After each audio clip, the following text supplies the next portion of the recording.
35 years, he dealt with some of India's key economic and security relationships. He served as the Indian High Commissioner to Pakistan from 2017 to 2020. His recently published book, Anger Management, The Troubled Diplomatic Relationship Between India and Pakistan, remarkably juxtaposes scholarship, compelling revelations, memoir, and difficult historical events that characterize the relationship between India and Pakistan. So for deliberations and discussions on this sensitive issue, we have an illustrious moderator, Sir Ramesh Vinayak ji. Amir Ghazalbash couplets echo his conviction. हुजूम देख के रास्ता नहीं बदलते हम, हुजूम देख के रास्ता नहीं बदलते हम, किसी के डर से तकाजा नहीं बदलते हम. हजार ज़ेरे कदम रास्ता हो खारों का, हजार ज़ेरे कदम रास्ता हो खारों का, जो चल पड़े तो इरादा नहीं बदलते हम. So a journalist of over 35 years standing, Ramesh Vinayak ji is executive editor of the Hindustan Times at Chandigarh. He specializes in covering the North Indian territory of Punjab, Haryana, Himachal Pradesh, Jammu and Kashmir and Ladakh, besides the Punjabi diaspora. So I invite on stage our eminent speaker, Mr. Ajay Bisaria, and our illustrious moderator, Sir Ramesh Vinayak ji.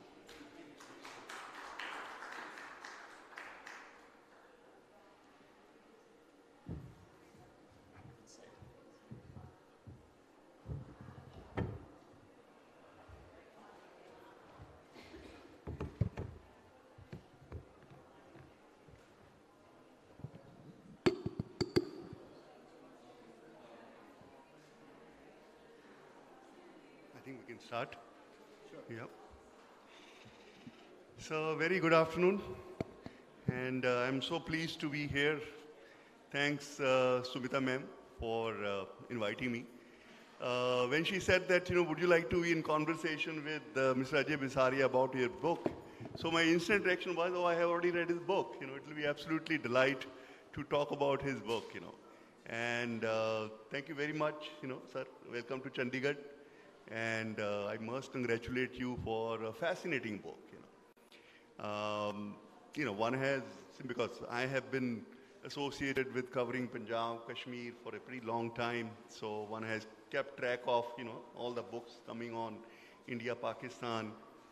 But your book stands out, because it not only offers a fresh but also a fascinating perspective, with regard to the trajectory of India-Pakistan relations, and and also offers the roadmap, the likely roadmap. What are the possibilities in this relationship, which has been defined by mutual mistrust, hostility, lots of ups and downs in this relationship.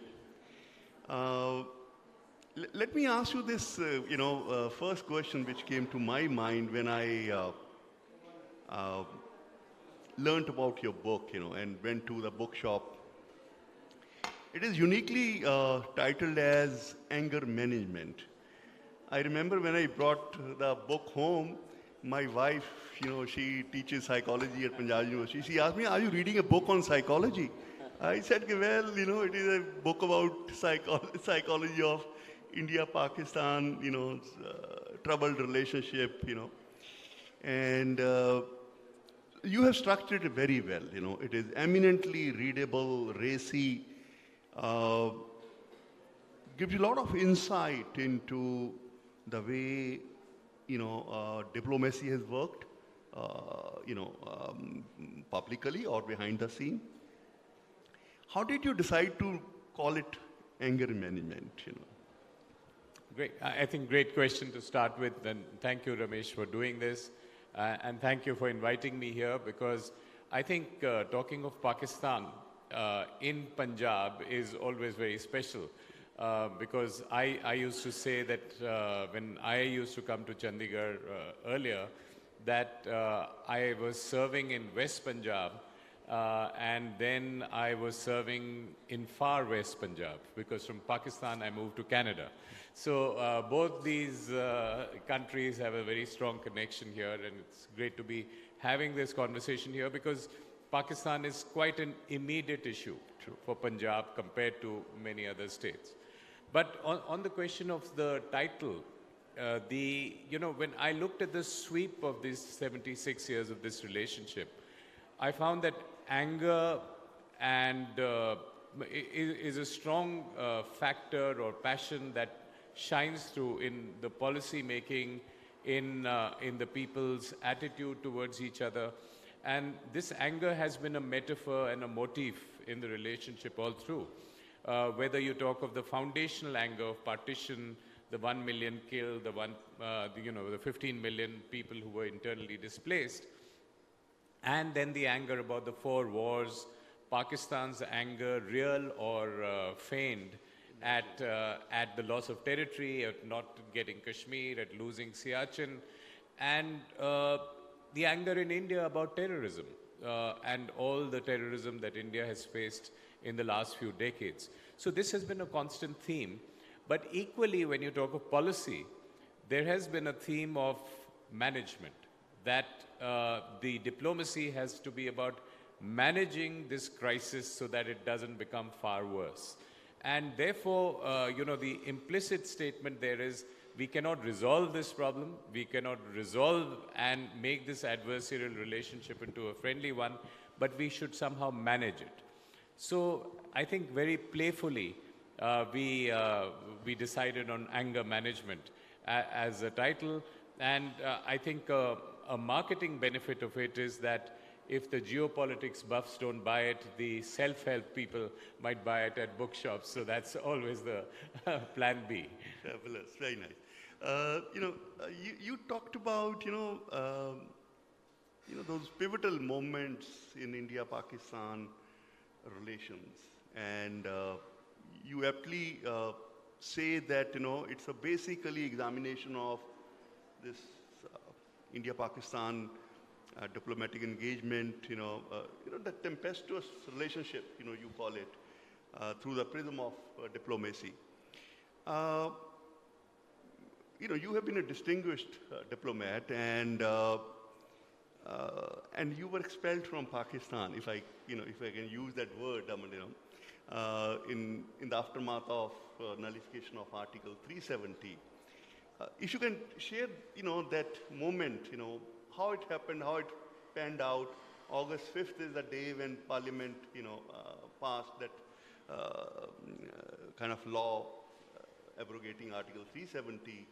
And I have read, the bit of that, you were summoned by, their first secretary, Mr. Sohail. You were on first name basis with him.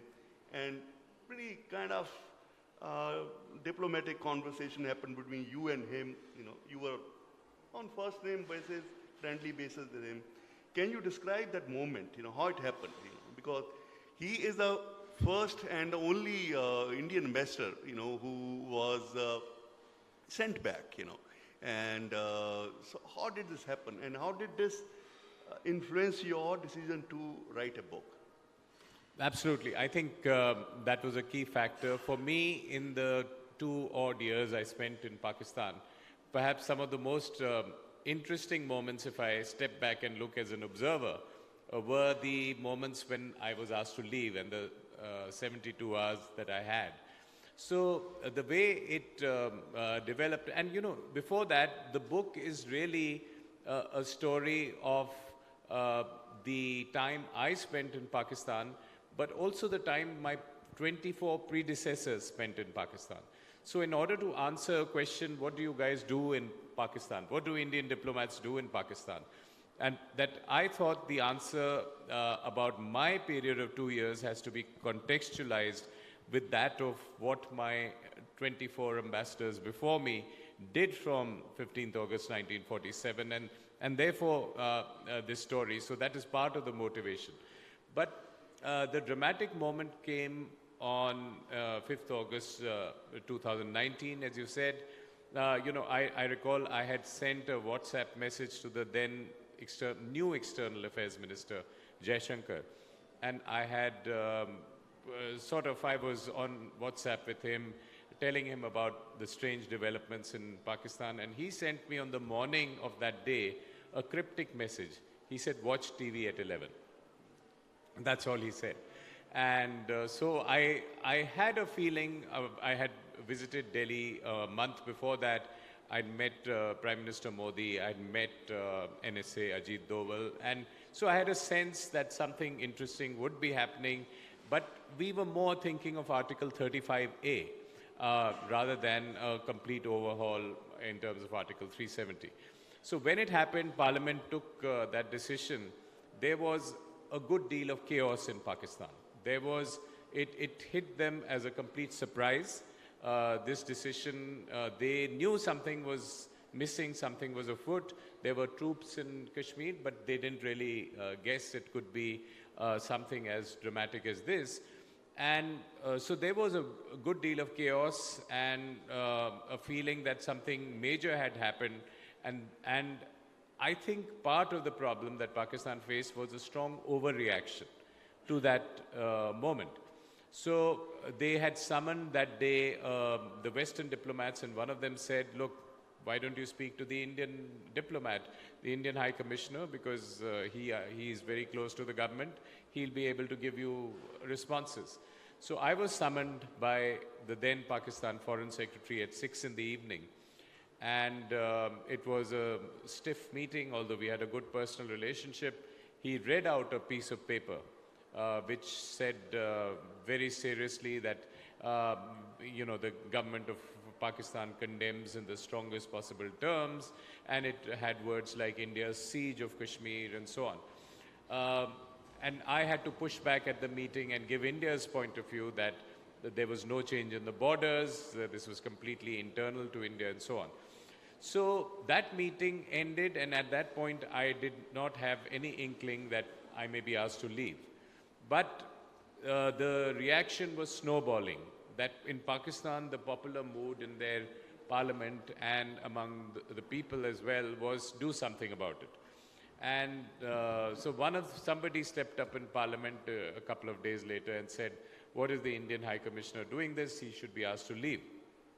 And at that point, we knew something would happen. And I had to get together all my staff at the High Commission and tell them, look, anything can happen. We can all be asked to leave. They can break off diplomatic relations. They could ask half of us to leave, or they could just ask me to leave. All the options are there. And eventually what Pakistan did was they said we downgrade the relationship and ask the Indian High Commissioner to leave, to be withdrawn, and we won't send our High Commissioner. So then I had 72 hours in that period. I was given to pack up my bags and leave, and that's exactly what I did. And like all other media outlets, I had sent my correspondent to Wagah, thinking that, Mr. Ajay Bisaria would be coming back through Wagah border and, we'll have his reaction, But he chose to fly to Abu Dhabi, and... Absolutely, and we had to mount a bit of deception to do that. And this deception, I'm afraid, was both for the Indian media and the Pakistani media, because we knew that there'd be a strong stakeout of Indian media, but more importantly, Pakistani media, which would like to portray me as, the Indian diplomat who had been humiliated and sent off.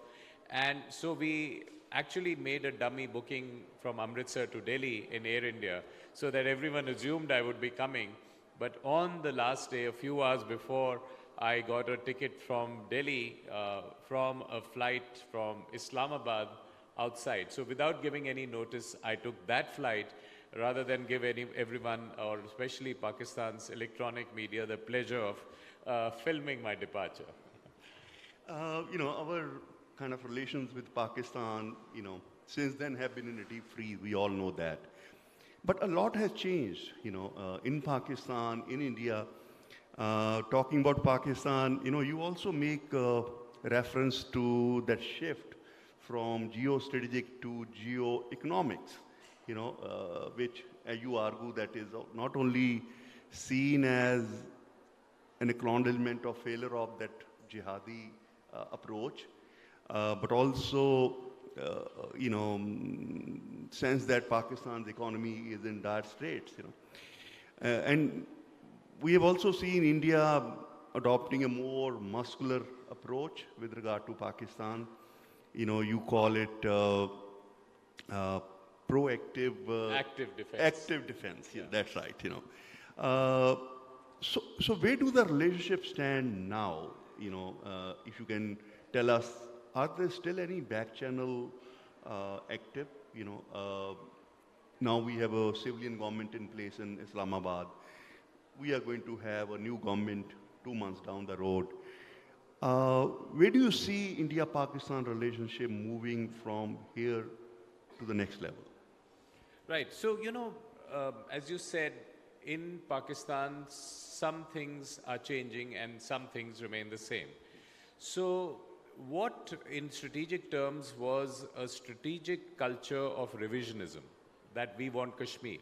We want to change the status quo. We want Kashmir. And that determined Pakistan's behavior in multiple ways in terms of the 3 wars, in terms of also what they did in Kashmir and Punjab. And also was a strategic culture of jihadism. They learned this jihad in the 10-year experiment in Afghanistan from 79 to 89, when Pakistan was the sort of hired gun of the United States. But they also tried it in Punjab, much to the trauma of India, and in Jammu and Kashmir. But what happened really in recent years is that the effects of that were felt by Pakistan itself. One, it got a blowback of terrorism from the West, from the TTP and otherwise. And second, its economy was collapsing. So the Pakistan army, its predominant power institution, made a determination that perhaps we were wrong. Perhaps we should move to geoeconomics rather than geopolitics, because their geopolitical rents, which were coming from the US and China because of their location, also dried up, particularly after 15th August 2021, when the US troops withdrew. So there is a rethink in Pakistan going on at different levels, but it's very easy for them to get back to the default position of using terrorists. So it's not gone away, but certainly a rethink on whether they should reconsider this whole jihadism project for their own benefit. And I think in that context, India has been pragmatic. There are various quiet channels, back channels that have been opened, because don't forget that 4 years ago, we got a ceasefire. I left in 2019. We had a small mission presence, but still in February 2021, using various channels, we got a ceasefire, which is held to this day. Both our armies and security status setups are such that they have ways and means of connecting with each other. The diplomatic missions are present. So there are these conversations that do take place quietly, and there is no structured dialogue, of course, because we have a policy from 2016 of no talks with terror. But I have argued that in the second half of the year, that after we've had the elections, Pakistan has had its elections, it's a sham election. It was very clear that this was the army choosing another front government for itself. But with that government in place, with India having a new government in place, or the same government in place, there would be reason to rethink policy and to perhaps do some fresh thinking in terms of taking initiatives. But the onus is right now in Pakistan to get its act together. It's important for Pakistan's civilians to get the army to agree to whatever they do, because much too often the civilians make a choice and the army vetoes it, or there's a terrorist attack soon after. So I would like to ask you about, this army being the most important determinant with regard to Pakistan's relations with India. But we have also seen army being questioned for the first time. It's no longer seen to be, mighty army which was beyond question. So we saw those 2 episodes. Army formation was stormed by, protesters, and then after Nawaz Sharif, party it emerged as a dominant player in the election. a lot of protests that, Imran Khan supporters, blame the army. A lot of reaction on the social media, which has never happened before. Army was always a holy cow in Pakistan. So do you see that that dynamic changing, that, civilian government may be in a position to assert itself vis-a-vis army? Or do you think the army is still the final arbitrator on how to proceed with India? So I would say the latter. The army still is the final arbiter and will continue to be in the foreseeable future. But certainly you're right, something has changed. And what has changed is that the army is not the sacrosanct, untouchable, enigmatic institution that can fix all of Pakistan's problems when the civilians go wrong. Particularly with the politics of Imran Khan, the people have now begun to feel that there is a strong anti-army mood, that the army has been running them and it's running them making lots of errors, and part of their woes are due to the army. So this latent feeling exists. And what happened, two events happened which gave the world a glimpse of the anti-army sentiment. The first was on 9th of May last year, in 2023, when Imran Khan was arrested and people took to the streets, his cadres took to the streets. And it also exposed some dissensions within the army. The Lahore Corps commander was not willing to take action and fire on the people because he had certain sneaking sympathies with the protesters. And they quelled that. Sure enough, they jailed Imran Khan and they quelled that rebellion. But again, now on the 8th of February, what we saw was an election in which 2/3 of the people, or 2/3 of the seats, seem to have gone to Imran Khan. It's just that overnight they rigged it completely and overturned the result and gave the result to an army-favored formation of Shehbaz Sharif and the PPP. So what is happening, I think, in Pakistan is that the army continues to be the predominant institution. It is back in charge. It has bottled the rebellion. But what we know is that the people strongly resent it. They are cowed down by the fact that the army controls all levers of power. The second problem in Pakistan is that the civilians are playing the army's game. So it's not that the civilians get together and make a charter of democracy and say, we will all get together and ask the army to go back to its barracks and we will contest each other. The model for coming to power is that I will come riding on the back of the army. So whoever of the civilians the army favors comes to power. So at this point of time, they touched the PMLN and PPP, and they enlisted the army's help to come back to power.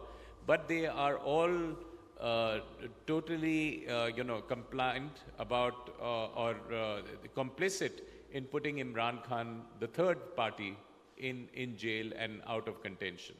So the way the army has expressed its power, it has sort of defanged the civilians.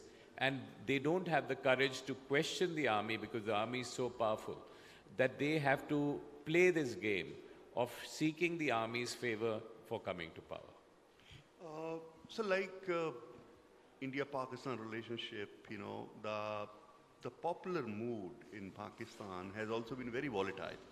We have seen it swinging from one end to another end. I personally saw it in 1999 when, Mr. Vajpayee, went to Lahore. There were a lot of enthusiasm, bonhomie in the air, and suddenly that evaporated 3 months down the road when Kargil happened.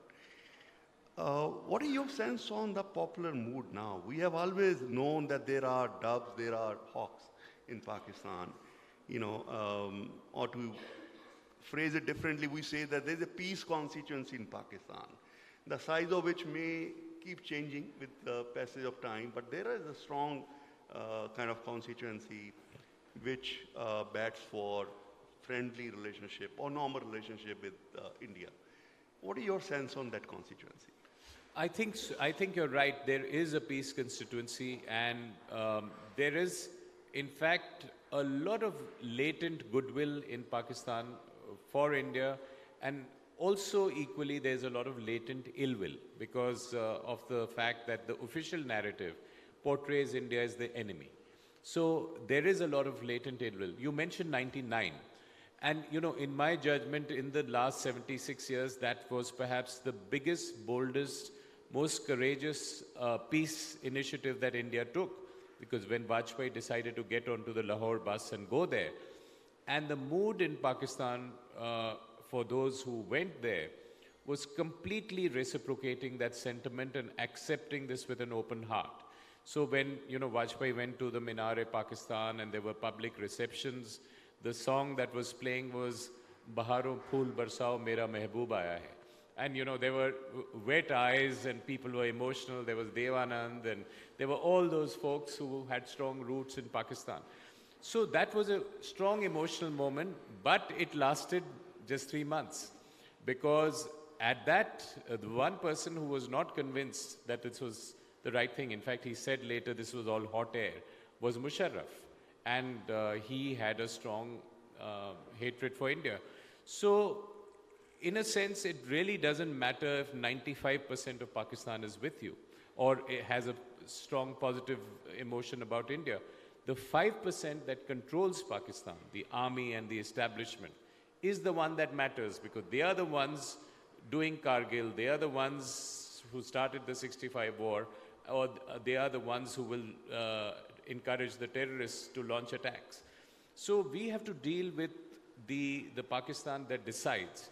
We recognize there is a peace constituency, some of our diplomacy is directed at it, but we have to be clear-headed that, you know, we have to have the Pakistan establishment and the army establishment change its views about India in their own interest. And by both doing active defense, which means strong responses like Balakot to Pulwama, but also reaching out and having the conversations. So I think both tracks are necessary. You know, it reminds me of an episode in 2004. We invited journalists from Pakistan, the Hot Press Club. I was Secretary General of Chandigarh Press Club. So 60 odd journalists came from Pakistan. They were our guests here in Chandigarh. And so a lot of bonhomie, you know. But I remember at the end of his speech, the president of Lahore Press Club said that, you know, Baki sab theek hai, lekin Kashmir kab doge? You know, so some, you know, he said it in a very kind of jokingly, but, you know, that shows the mindset, you know, that somewhere Kashmir is one of the key kind of roadblocks.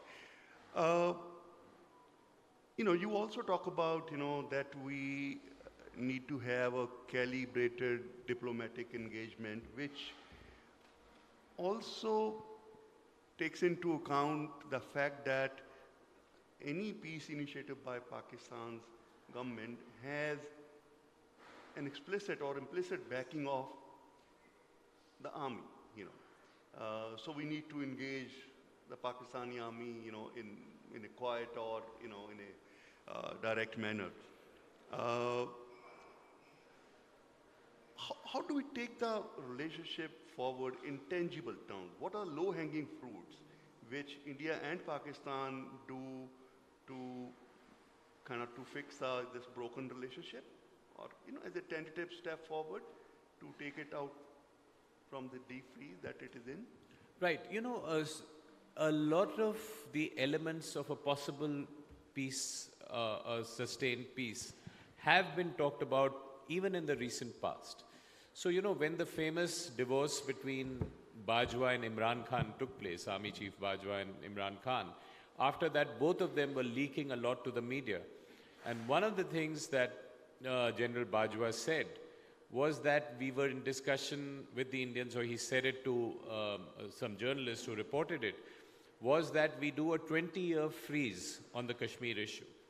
Because now what that reflects is that, you know, it's a holy cow. They can't get off that, that's the official position. But they are willing to be pragmatic and say that, you know, they can't really win it by military means, but they can put that issue in freeze and work on other issues. From India's point of view, as long as we don't have terrorism and violence, India is willing to talk about everything. So I think that gives us already a template for going forward. The low-hanging fruit are trade, our connectivity, and a conversation about everything. So I think what we need from India's point of view is sustained absence of terrorism and some credible assurances that there will be no terrorism. And when that happens with the new government, with the authorization of the army, because we don't want only an assurance from a civilian which is not backed up by the army. That would be the moment to move this forward and consolidate some of the gains of reducing terrorism. Like, one of our consistent position has been that terror and talks can't, go together. So what is India's threshold? To be very honest, we haven't seen any major, touch wood, any major terror incident in recent past. Earlier we used to have the recurring kind of incidents which would kind of strike a discordant note to India-Pakistan relations. So do you think that, if things stay the way they are, India is in a position to reimagine, its relationship with Pakistan and possibly take a lead, a leap of faith that, let's try again. This is what India-Pakistan relationship has always been. After that parliament attack, Vajpayee Saab, invited Musharraf Saab to Agra. That was a leap of faith. So can India now, move forward? Do you think that there is a kind of environment which will allow India to move forward? At the moment, these pieces are in place. Absolutely. So I would argue that in the second half of the year, we have very, very propitious conditions to move forward in this relationship, even though it is very accident prone and things happen. Now, if you just see the last 3 decades, it has been a story of initiatives taken, but derailed by spectacular acts of terrorism. So whether it was, where we went, if you just take from 98, when both countries went nuclear, 99, Kargil was a deal breaker, but we were back on the table very soon. We called Musharraf in 2001 to Agra. And soon after that, we had the parliament attack that year, and we had 9/11. So again, it was derailed, but Vajpayee extended the hand of friendship from Srinagar again in 2003. We got ourselves 3-4 years of peace, but again, Mumbai rail attacks and then Mumbai hotel attacks derailed everything. So there were periodic attempts to repair the relationship with initiatives from India. And each time a spectacular act of terrorism derailed us. And if you see even Prime Minister Modi's tenure, 2014-15, he invites Nawaz Sharif for his swearing in. He drops in Lahore for the wedding on Nawaz's birthday and the wedding of his grandniece. And yet what we get after that is Pathankot, an attack there. And that year there was the summer of Burhan Wani in Kashmir and the Uri attacks. So then India changes its posture to no talks with terror. But see the diplomatic kind of ambiguity of this formulation. We don't define what that threshold is, and very deliberately. So that threshold could be anywhere. The adversary doesn't know. I could react if 2 people were killed. I could react if 20 people were killed. But the important thing is that that exists. And as you're saying, we have gone 5 years without a spectacular act of terrorism after Pulwama. The problem is that Pakistan had tied itself into knots.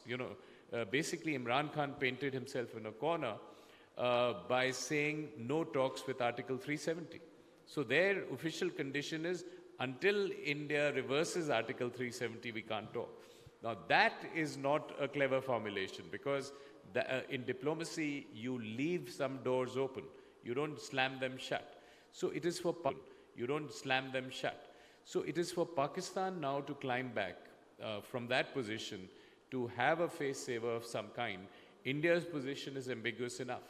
But I think with civilian governments on both sides, a ceasefire that has held for 4 years, no spectacular terrorism for 5 years, we have conditions that might be very positive for forward movement in the relationship in the second half of the year. Lastly, before we invite people for some question, two another important developments have happened in the last 5 or 7 years. One is India's emergence as an economic power, which is now, well recognized. And secondly, this active defense, that India is willing to cross that line as we did in Balakot. So did this have an impact on their strategic thinking with regard to India?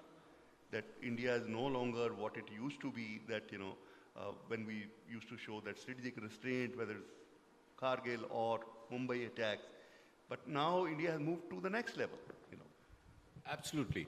I think both these factors you mentioned are important, but I'd add a third and a fourth. Also the fact of the collapse of Pakistan's economy. All the errors of the last 76 years, particularly the structural errors of the army controlling the economy, not allowing any major reform like land reforms, they have come home to roost. And Pakistan's economy being in such a negative position now is a factor that weighs on them. And the differential in power in GDP is now 11x. Pakistan is at $340 billion, India is $3.7, $3.8 trillion. So that is the national capacity and the comprehensive power. That differential exists. The Indian active defense posture and India's smart diplomacy makes a difference. Particularly also in West Asia, where Pakistan thought its natural allies were, who would back it on the Kashmir cause no matter what it was doing. Now you have a Saudi Arabia and a UAE saying to Pakistan, please stop the terrorism, please go get on the table and talk to India. So the diplomacy has changed, the economic and power differential has changed, India's active defense posture of a resolute posture against terrorism has changed. All that makes Pakistan, makes the conditions right for Pakistan's army to see its self-interest in having a rapprochement with India. Yeah, bless. Thank you so much. And could you play golf in Pakistan? Yes, I could. I could, in fact, play golf, but golf also became very political. They banned me. After a while, I was asked not to come to the Islamabad golf course. They said because the Pakistani defense attaché in Delhi was not getting his membership of the Delhi Gymkhana, therefore they were as a reciprocal issue So doing reciprocal. that. Yes. So I was asked not to play, but I could still go and play with Pakistani friends. And the Islamabad golf course was the only place where I could meet Pakistani generals without me having to worry or them having to worry about being watched. Correct. So I did do a good deal of golf diplomacy in Fabulous. Pakistan. Fabulous. Thank you so much. Can we have a couple of questions? Because this has been a fascinating session. Yeah, so we can, So I'm going to take... Anybody who has a question? I have a question first. Mr. Rajiv, first ma'am. Can you tell us a bit about Balochistan and the Pakistani view that there is an India hand, and where do you see that going? I think Balochistan is a fissure in Pakistan, and they are now facing a lot of ethnic sectarian problems. Part of Pakistan's poly-crisis today, apart from its economic crisis and its political crisis, is the crisis of the sectarian crisis. The challenge they face from the TTP, the Tehreek-e-Taliban Pakistan, which is attacking them directly, along with a huge movement, and this is an organic rebellion against the Pakistan's military and its establishment in Balochistan, which is also coalescing with one in Khyber Pakhtunkhwa. So there's a Pashtun movement, a TTP movement, and a Balochistan movement, all questioning Pakistan's power structures, which are coming together and this is the biggest threat. They do keep raising the India bogey. But what we say, this is not comparable at all to what Pakistan does in Kashmir. India has no kind of territorial claims on Balochistan. So this is a spontaneous, natural dissent movement within Pakistan, which is challenging and perhaps the most serious challenge that Pakistan faces today. Mr. Rajiv Arora.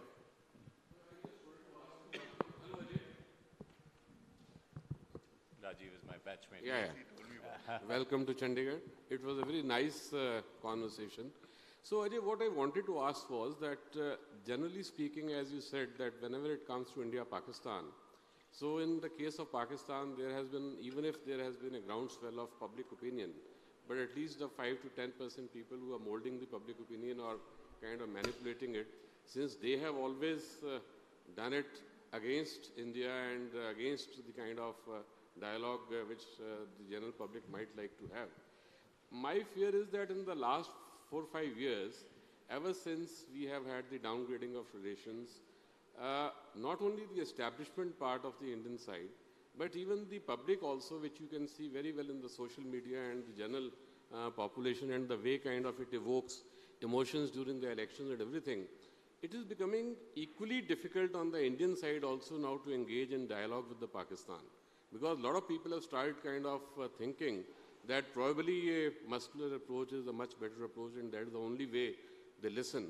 Now that despite the fact that you can't choose your neighbors, and in this case we kind of, we were made neighbors by some third colonial power. But I think this is not a very good omen for the future relations, where even the population and the establishment on the Indian side is now seized of this kind of mentality that the only way to kind of fix them is that once they are down with the economy, down with other things, and we are showing the military might from our side, then this is the best way to kind of fix them and keep delaying the normalization of relationships, even if by starting some soft initiatives, which earlier, as 99, we were all witness to it, 99 to almost 2010-11, there were plenty of them. So I think if it is on both sides, it will keep becoming harder on both sides to normalize the relations. I have made the case, I think a very important point you brought out. I have made the case that it would be a grave error on our part, on India's part, to have a policy of strategic neglect of Pakistan. We need strategic patience, we need them to get to a coherent point, but strategic neglect of Pakistan is not good policy. And the example in recent terms is what happened on the 7th of October in Israel. There was strategic neglect of the Gaza Strip.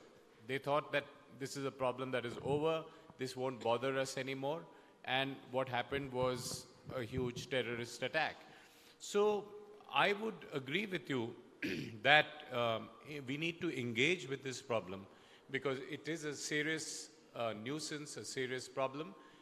We need to have multiple Pakistan policies. So, there is a policy towards the civilians, there needs to be a policy towards the army, and we also have to recognize the changing demographics of Pakistan. So 50% of Pakistan is under the age of 30.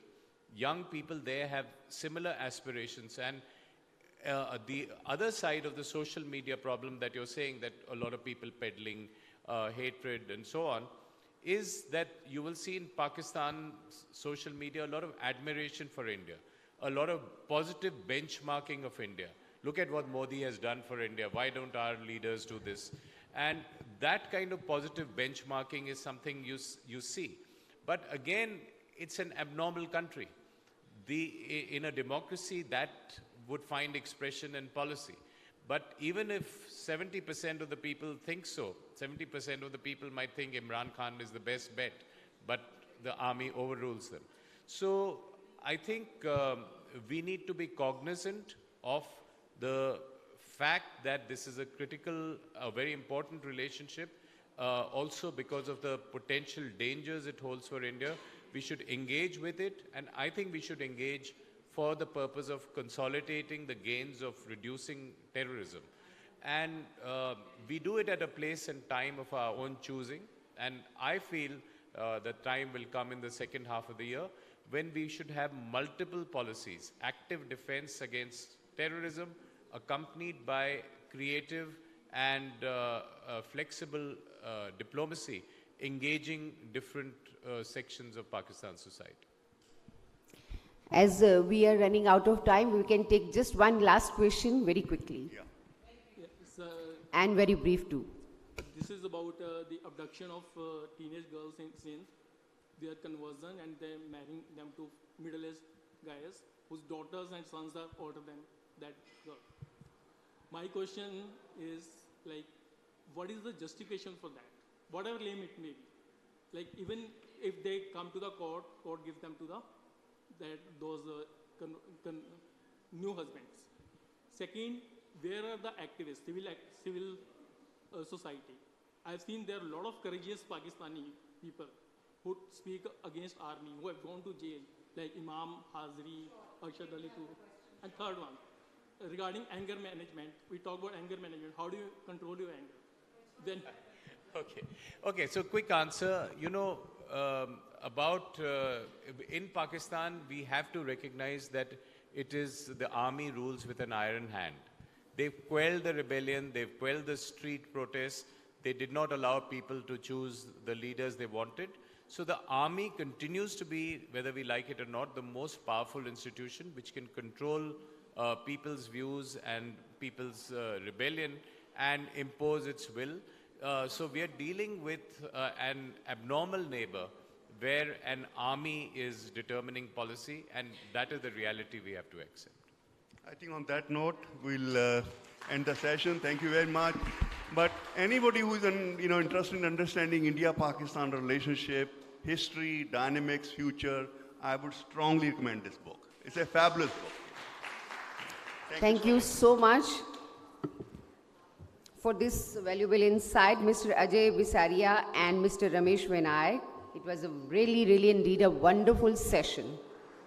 So switching to our next session, आज की महफिल में तहरीरों का सवेरा है, आज की महफिल में तहरीरों का सवेरा है, मगर इस किताब में ठहरा यादों का सवेरा है. Pranab Mukherjee, A Daughter Remembers.